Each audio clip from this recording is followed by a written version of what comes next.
Hello tout le monde, j'espère que vous allez bien. Alors, ça fait un petit moment qu'on s'est retrouvés sur cette chaîne pour parler de technologie, de vidéos et de tout ce qui nous passionne. Alors, j'avais sorti une vidéo cette semaine qui a pris un peu de temps. Et là, j'ai quand même décidé de faire une petite vidéo React pour parler du Sony FX5 notamment parce que j'ai vu qu'il y a beaucoup de polémiques autour de ce boîtier-là, qui est notamment franchement un boîtier magnifique qui est sorti, il a été proposé par Sony pour répondre aux besoins des vidéastes.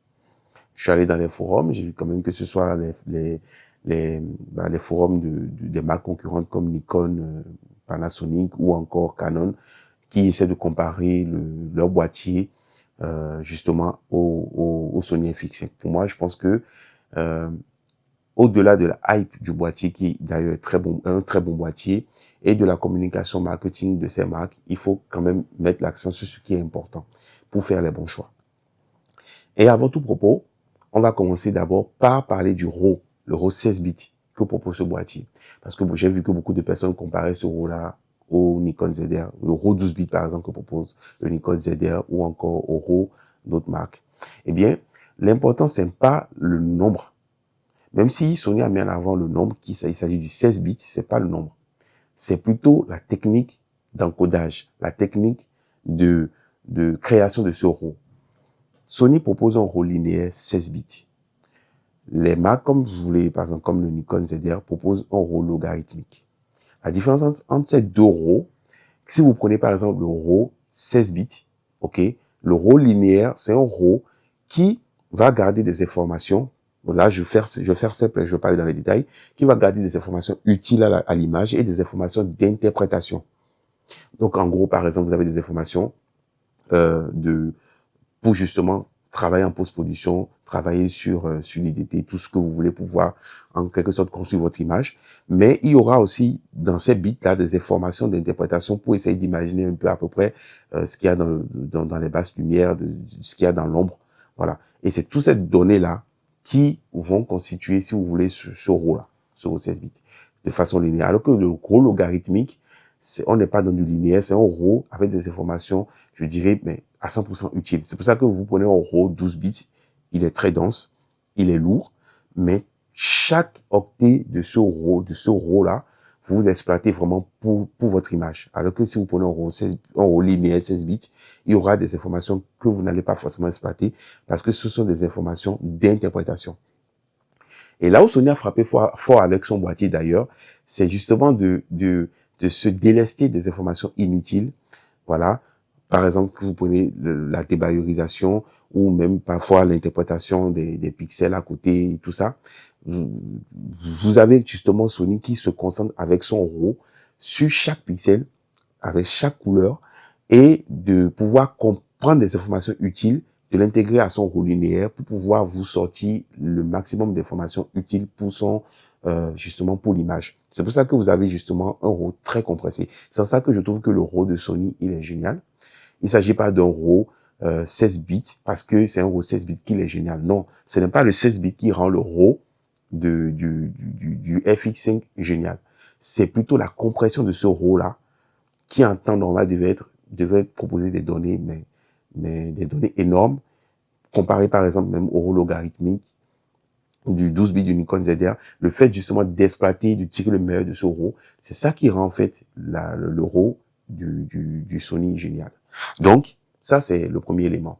Et je pense que beaucoup de personnes, si vous ne le savez pas, c'est parce que par le passé, Sony a essayé justement d'intégrer la même technologie de compression logarithmique du RAW de RED, qui, justement, RED ne s'est pas laissé faire. Donc, du coup, Sony a dû développer une solution. Comme Blackmagic d'ailleurs, qui pour contourner justement ce brevet de RED a débayorisé partiellement son RAW dans le boîtier. C'est pour cette raison que d'ailleurs le RAW de Blackmagic est compressé et ça marche très bien. Alors, ça, c'est le premier point. Donc, si vous prenez justement le RAW 12 bits, ok, du Nikon ZR par exemple, et que vous le comparez au RAW 16 bits de la Sony FX5, vous aurez, si vous avez les mêmes capteurs, par exemple, sensiblement la même image. Ok? C'est la différence qui fait la force de ce RAW, c'est la compression et les informations qui sont synthétisées ou qui sont stockées dans ce RAW-là. Et c'est là où on va bifurquer sur le capteur. La seconde force de Sony dans son boîtier, c'est son capteur. Vous avez un capteur 16 millions de pixels. Donc, en gros, une technique que Sony maîtrise très bien parce que beaucoup de téléphones aujourd'hui intègrent des capteurs de Sony. Et ça, beaucoup l'ignorent.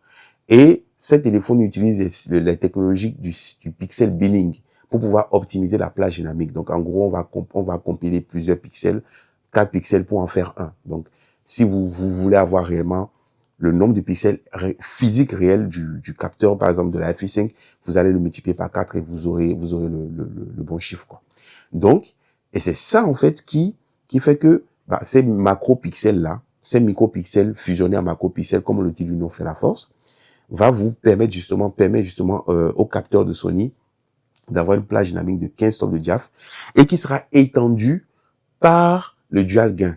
Donc, ce dual gain qui va justement fusionner deux images qui ont deux différentes expositions pour pouvoir en tirer le meilleur, voilà, dans la plage dynamique. Donc, tous ces éléments-là mis bout à bout permettent d'avoir une image excellente à intégrer dans ce RAW-là, ce qui permet justement au FX5, voilà, d'avoir la meilleure plage dynamique aujourd'hui. Donc, pour en venir à la conclusion de cette vidéo, je ne demande pas ou je ne remets pas en question la force de ce boîtier parce que beaucoup de personnes le trouvent cher. Mais pour moi, il ne s'agit pas de se demander aujourd'hui, ah non, est-ce que mon boîtier il est meilleur au boîtier, je sais pas, ma Canon C50, est-ce qu'il est meilleur au Sony FX5? Non, là n'est pas la question.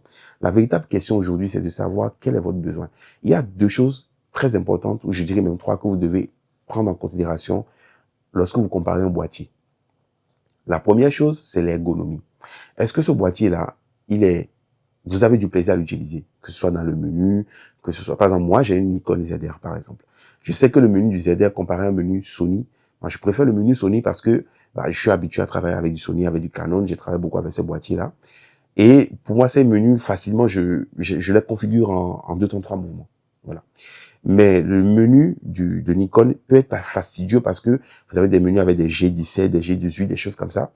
Ces nomenclatures-là, elles sont parfois macrophages. Et du coup, si vous n'êtes pas à l'aise avec l'ergonomie physique et aussi l'ergonomie logicielle, c'est-à-dire cette facilité-là à avoir accès facilement au menu rapide, à facilement intégrer des fonctionnalités rapides, des fonctions rapides justement à ce menu rapide-là, eh bien, vous aurez beaucoup de mal avec certains boîtiers par rapport à d'autres. Donc, il y a d'abord l'ergonomie. Le deuxième élément qui est très important dans le choix de votre boîtier, eh bien, c'est la plage dynamique.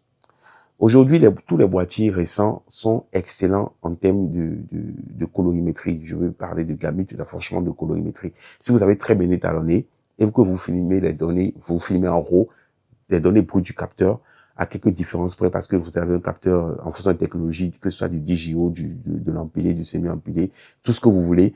Eh bien, parfois, justement, il peut avoir parfois des dérives colorimétriques, des choses comme ça. Mais en post-production, tout cela se rattrape si vous filmez dans des formats avec le maximum de data. Mais par contre, ce que vous ne pouvez pas rattraper, c'est la dynamique. À titre d'exemple, je me rappelle en 2016, quand j'étais étudiant, j'essayais de filmer, j'ai voulu faire un petit film avec un téléphone, je crois que c'était l'iPhone 7, je crois, à l'époque. Et j'ai voulu éclairer une scène, faire une scène où un petit garçon se tenait devant une bougie.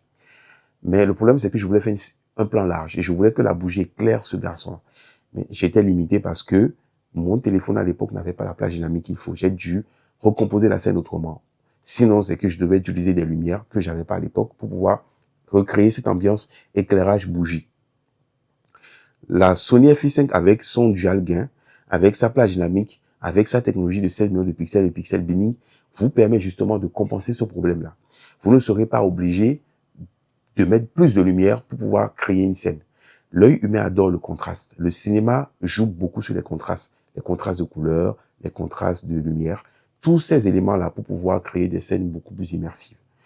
Et Sony a créé une FI5 qui est orientée justement vers du filmmaking solo, voilà, parce que justement avec ce boîtier, avec sa plage dynamique de ce capteur, vous aurez assez d'informations pour pouvoir justement créer le maximum de contraste sans trop de contraintes. Et c'est là, c'est vers cette course-là que les constructeurs aujourd'hui tendent. Que ce soit Lumix avec son dual gain, que ce soit Arri depuis des années sur ses caméras Arri avec le même système de technologie de double exposition, que ce soit aujourd'hui avec Sony qui l'implémente dans son Sony FX5. Ces technologies-là sont très importantes parce que c'est ça qui fait la différence. La colo, vous pouvez la rattraper, mais par contre, ce que vous avez perdu dans la lumière, que ce soit dans les hautes ou les basses lumières, ça, c'est difficile à rattraper parce que c'est ça, en fait, la limite physique. Vous savez très bien que les capteurs, à la base, un capteur ne voit pas les couleurs.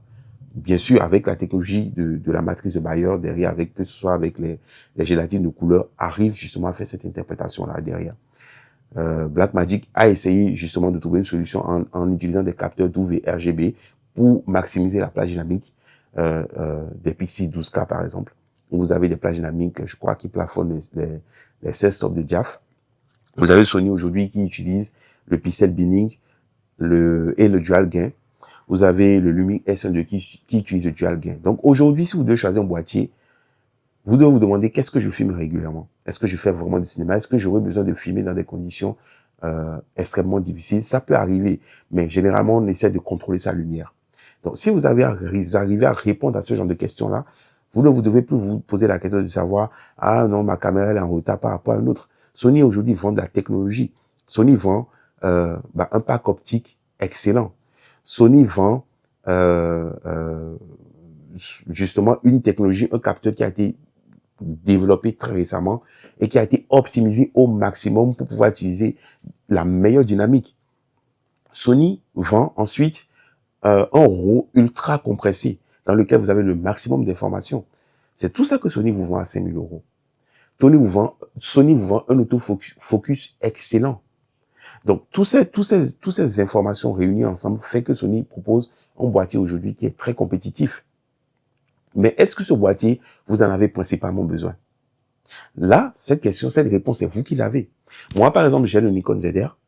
Avec le Nikon ZR, j'ai filmé des mariages. Ok, j'ai filmé en contre-jour, j'ai même fait des tests mosaïques, ce que moi j'appelle des tests mosaïques, si vous voulez, c'est filmé à midi, sous le soleil de midi, sans réflecteur, sous un arbre, où vous avez justement l'ombre qui est créée par le feuillage de l'arbre, qui va créer, que ce soit ça fait un effet de mosaïque, que ce soit du blanc, du noir, et souvent c'est très très difficile à interpréter pour le capteur, mais j'ai eu des images excellentes. Ok, même si Nikon par exemple annonce une plage dynamique de 15 stops de diaph, avec une dynamique exploitable beaucoup plus réduite. Hein. Je crois, si je ne me trompe pas, on doit être dans 10 stops exploitables réellement, ou 11 stops. Mais franchement, c'est largement suffisant. J'ai filmé des mariages sans réflecteur, avec peu de lumière. Et franchement, les résultats, ils sont excellents. Et moi, ils me conviennent. Mais vous, la réponse, elle est à vous. C'est à vous de déterminer réellement ce que vous voulez faire avec votre boîtier. Est-ce que vous avez besoin du dual gain? Est-ce que vous avez besoin de cette dynamique-là? Est-ce que vous avez besoin justement parce que là, beaucoup de personnes disent que les fichiers sont ultra compressés, ça arrange beaucoup. Mais vous prenez par exemple un boîtier comme la R6V ou la Nikon ZR qui va vous coûter peut-être 2200 €. Vous achetez des cartes mémoire pour, je crois, je raconte des bêtises, hein, avec 500 € d'occasion, vous avez pratiquement l'équivalent d'un téra et demi de stockage. Vous pouvez tourner avec sans problème. Moi, j'ai une ICF Express type B de 320 Go. Avec ça, j'ai filmé une journée de mariage avec. Et j'ai filmé en RAID RAW, hein. Et j'ai compensé avec le H265. Et franchement, ça passe crème. J'ai pas eu de problème.